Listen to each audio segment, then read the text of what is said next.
जय माता दी दोस्तों, आप सभी को दुर्गा अष्टमी व दुर्गा नवमी की बहुत सारी शुभकामनाएं। दोस्तों, नवरात्रि अब समापन की ओर है। नवरात्रि में इन 9 दिनों में हम सभी ने माता के 9 अलग अलग स्वरूपों की आराधना की है और इसके बाद नवरात्रि में जो भी हमने साधना की है, इनकी पूर्णता के लिए हवन के पश्चात कन्या पूजन करने का विधान है। कहा जाता है कि नवरात्रि के पूजा का पूर्ण फल आपको तभी प्राप्त होता है जब आप कन्या पूजन करते हैं। इसमें माता के 9 स्वरूपों को ध्यान में रखते हुए 9 कन्याओं की पूजा की जाती है। इसके पश्चात इनको भोजन कराया जाता है और भोजन के उपरांत इनको उपहार दिए जाते हैं। मान्यता है कि कन्या पूजन से माता अत्यंत प्रसन्न होती हैं और सभी प्रकार की मनोकामनाएं पूर्ण करती हैं। तो दोस्तों, साल 2024 में कन्या पूजन किस दिन किया जाएगा, कन्या पूजन का शुभ मुहूर्त क्या होगा, अष्टमी वाले कन्या पूजन कब करें और नवमी वाले कन्या पूजन कब करें, इस पे हम पूरी चर्चा इस वीडियो में करेंगे। वीडियो को अंत तक जरूर देखिएगा और वीडियो अगर आपको अच्छी लगे तो वीडियो को लाइक करना ना भूलें। माता के कुछ भक्त अष्टमी तिथि पर कन्या पूजन करते हैं तो वहीं कुछ भक्त नवमी तिथि पर कन्या पूजन करते हैं और ये दोनों ही दिन कन्या पूजन के लिए शुभ माना जाता है। पहले बात कर लेते हैं अष्टमी तिथि की। साल 2024 में यदि आप अष्टमी वाले दिन कन्या पूजन कर रहे हैं तो इस साल अष्टमी 11 अक्टूबर को मनाई जा रही है। हालांकि 10 अक्टूबर से यह 12:31 पर आरंभ हो रही है। इसका समापन 11 अक्टूबर को दोपहर 12:06 पर हो जाएगा। इसके बाद नवमी तिथि का आरंभ हो जाएगा। तो यदि आप अष्टमी तिथि पर कन्या पूजन कराना चाहते हैं तो आप 11 अक्टूबर को दोपहर 12:06 से पहले ही कन्या पूजन कर लें। 11 अक्टूबर को महाअष्टमी के दिन कन्या पूजन का जो सबसे शुभ मुहूर्त है वो है 11 अक्टूबर को प्रातःकाल लाभ चौघड़िया में, जो कि 11 अक्टूबर को प्रातःकाल 7:46 से लेकर सुबह 10:40 तक रहेगा। इसलिए अष्टमी तिथि का कन्या पूजन इस मुहूर्त में करना शुभ रहेगा।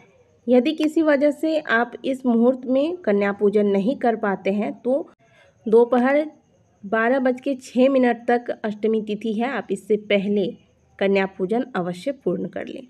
अब बात करते हैं जो नवमी तिथि पर कन्या पूजन करेंगे उनके लिए कन्या पूजन का सही समय क्या होगा। तो दोस्तों, नवमी तिथि का आरंभ 11 अक्टूबर को दोपहर 12:07 पर हो रहा है और यह अगले दिन यानी कि 12 अक्टूबर को सुबह 10:59 तक रहेगा। ऐसे में नवमी तिथि का कन्या पूजन आप 12 अक्टूबर को सुबह 10:59 से पहले कर लें, क्योंकि इसके बाद 10वीं तिथि लग जाएगी और 10वीं तिथि में किया गया कन्या पूजन मान्य नहीं होगा।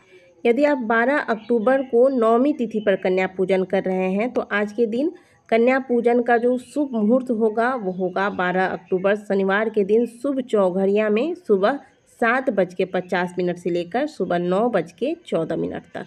आपको बता दें कि 12 अक्टूबर को ही नवरात्रि का कलश विसर्जन किया जाएगा। जो आपको समय बताया गया है इससे पहले ही आपको कन्या पूजन कर लेना है। और यदि आपको लगता है कि इतना जल्दी आपके यहाँ सुबह को नहीं हो पाएगा कन्या पूजन तो आप 11 अक्टूबर को नवमी आरंभ होने के बाद नवमी का कन्या पूजन कर सकते हैं। ध्यान रहे कि 11 अक्टूबर को सुबह 10:41 से लेकर दोपहर 12:08 तक राहु काल रहेगा। इस बीच कन्या पूजन ना करें। राहु काल के समाप्ति होने के बाद जो लोग नवमी में कन्या पूजन करना चाहते हैं, क्योंकि 12:07 से नवमी तिथि का आरंभ हो जाएगा और 12:08 पर राहु काल समाप्त होगा। इसके बाद आप कन्या पूजन कर सकते हैं जो नवमी तिथि में करना चाहते हैं। तो कन्या पूजन का जो सही समय होगा आज के दिन वो होगा दोपहर 12:08 से लेकर दोपहर 1:35 तक। कन्या पूजन के लिए आप अपनी घर के आसपास या फिर आपके जान पहचान में जो छोटी छोटी कन्याएं हैं इनको एक दिन पहले ही निमंत्रण दे दें। इसके बाद जब ये आपके घर में आए तो इन्हें प्रेम पूर्वक जय माता दी का नारा लगाते हुए घर के अंदर लेकर आएँ, इनके पैर धुलाएँ। पैर धुलाने के बाद इनके पैर को अच्छे से पोंछकर फिर इन्हें बैठने के लिए स्थान दें। इसके बाद इन कन्याओं को तिलक लगाएं, हाथ में कलावा बांध दें, पैर में महावर लगा दें, माथे पर इनके माथे पर चुनरी ओढ़ा दें। ठीक उस प्रकार से, उसी भाव से जैसे आप प्रतिदिन अपनी माँ दुर्गा की प्रतिमा में या फोटो में उनकी पूजा करते हैं। इस प्रकार से इनकी पूजा करने के बाद अब आप इन्हें भोजन कराएं। भोजन के लिए यदि आपको केले का पत्ता मिलता है तो आप इसी पत्ते पर भोजन कराएं। अगर नहीं मिल पाता है तो बाज़ार में जो खाने वाला प्लेट आपको मिलता होगा उसमें भी आप करा सकते हैं, लेकिन अगर केले का पत्ता मिले तो ये ज़्यादा शुभ माना जाता है। भोजन में हलवा, पूरी, नारियल और चना आप दें। साथ में आप चाहे तो कुछ फल वगैरह भी दे सकते हैं। चना जो आप बनाएंगे इसमें ध्यान रखिएगा कि इसमें नींबू वगैरह का प्रयोग नहीं करना है। चना को आप उबाल लीजिएगा, काला वाला चना जो होता है इसे उबाल कर फिर इसे घी में हल्का सा भून ले। इस प्रकार से आपको माता को सुंदर से भोजन कराना है।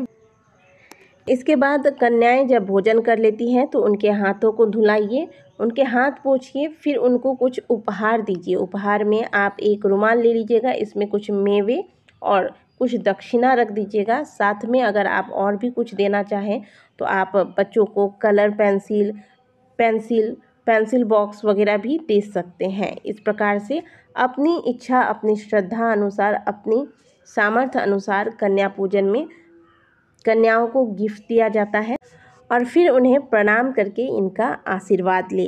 कन्या पूजन से माता अत्यंत प्रसन्न होती हैं और आपने जो 9 दिनों तक साधना की है, ये 9 दिनों की साधना को यह कन्या पूजन पूर्ण करता है। इन कन्याओं के रूप में आपके घर में साक्षात माँ भगवती पधारती हैं, ये बिल्कुल भी नहीं भूलना चाहिए।